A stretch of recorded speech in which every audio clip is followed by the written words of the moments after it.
In this video, I will show you how to change background color in Photoshop.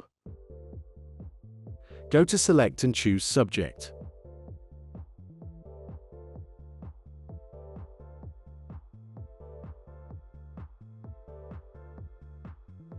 Add a mask.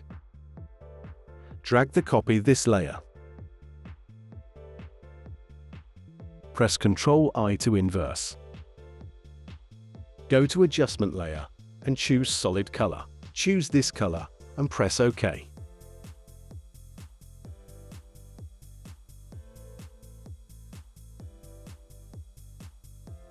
Change the blending mode to Multiply. Now you can select the color of your choice.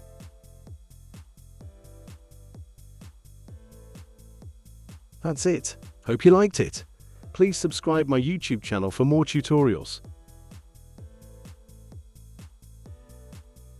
Subscribe to YouTube channel for more video.